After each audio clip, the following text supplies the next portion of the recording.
Hello, in this video we're going to go over section 1.4, solving differential equations numerically, 1.17 dot pendulum. A pendulum of length L is released from the horizontal position.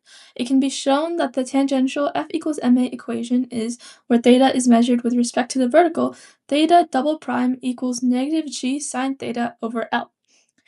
If L is 1 meter and g equals 9.8 meters per second squared, write a program to show that the time it takes the pendulum to swing down through the vertical position is t is about 0.592 seconds. This happens to be about 1.18 times the pi over 2 times square root of L over G, which is about 0.502 seconds. It would take the pendulum to swing down if it were released from very close to the vertical. This is 1/4 of the standard period of 2 pi square root L over G for a pendulum. It also happens to be about 1.31 times the square root 2L over G, which is about 0.452. It would take a mass to simply free fall at height. So for these kinds of problems, there's almost always just kind of steps that you go through. So first, you just have to analyze this equation. We have a second order ODE, and we know this because we have a theta double prime, and then it's in terms of sine theta. So we have theta double prime is equal to negative g sine theta over L, and they give us our initial conditions. They tell us that theta of 0, so this is theta of t, right? Theta of 0 is equal to pi over 2 because it is horizontal. Yeah, and look at the diagram over here. And then theta prime of 0, which is the velocity at time 0, is 0 because it's at rest.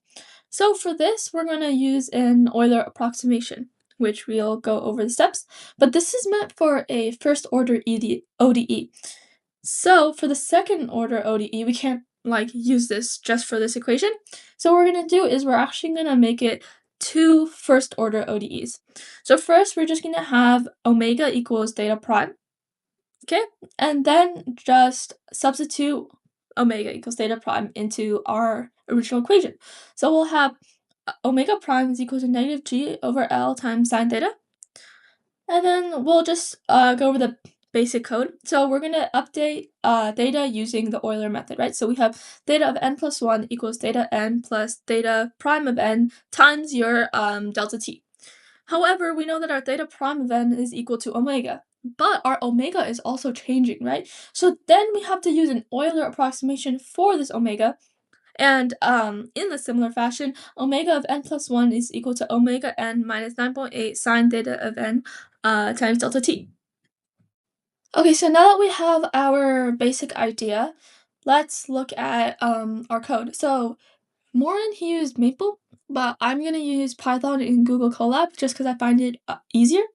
So let's just go through all the code. So first we're going to import math just so we can get things like sine.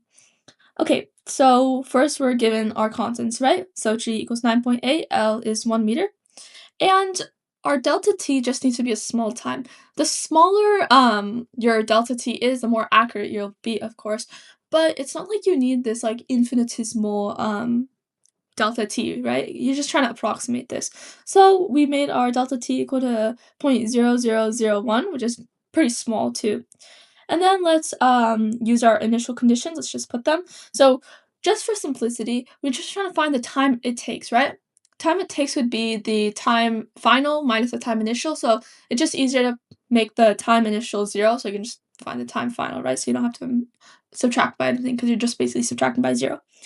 So we have our t initial is going to be equal to 0. Our theta is going to be pi over 2, which we discussed before. And our omega, which is, theta prime, will be 0. And then we need the previous value because theta is between two values, right? Because we're trying to find when theta is equal to 0. It is kind of hard to get exactly where, but we know, what do we know about 0? It's the bridge between plus and minus, right? So we're gonna find the positive value that's closest to 0 and the negative value that's closest to 0, basically exactly when they switch from positive to negative. So this means we need to keep that previous positive value, right? Because it's going to be positive, positive, positive, 0 somewhere, and then negative. But we just need to keep that positive value right before it switches.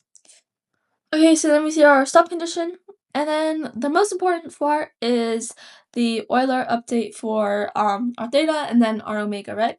So we looked at this before. So theta of n plus 1 is going to be equal to theta plus omega times the delta t.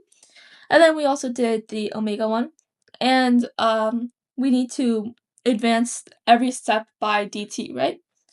Okay, and this one is just a little more of a advanced thing, but to find a better estimate, what we're gonna do is we're going to find when it crosses and estimate a better time for that, and we'll go over what linear interpolation is, and then we'll get what our time is. Okay, so if we're going over linear interpolation, let's just start with a pretty easy example. So we have theta line and a t line, and we're trying to approximate close to theta equals 0, right? So we have 0.5 degrees at 5 seconds and then negative 1.5 degrees at 10 seconds. So intuitively, you know that it's probably going to be closer to the 5 seconds side because, 0.5 is closer to 0 than negative 1.5 is. So there is a formula where the known points y naught and x naught, and then you have y1 and x1. And here's a formula, but intuitively, if you see this, 0 is about like 25% of the way, right? Between these. So basically, it'll be 25% of the way between 5 and 10. So that's about 6.25. I mean, it is 6.25. Hopefully that helps with that concept. And then when we run this, we get that the time to reach theta equals 0 is about 0.5922835, etc., which is close to 0.592. Yeah.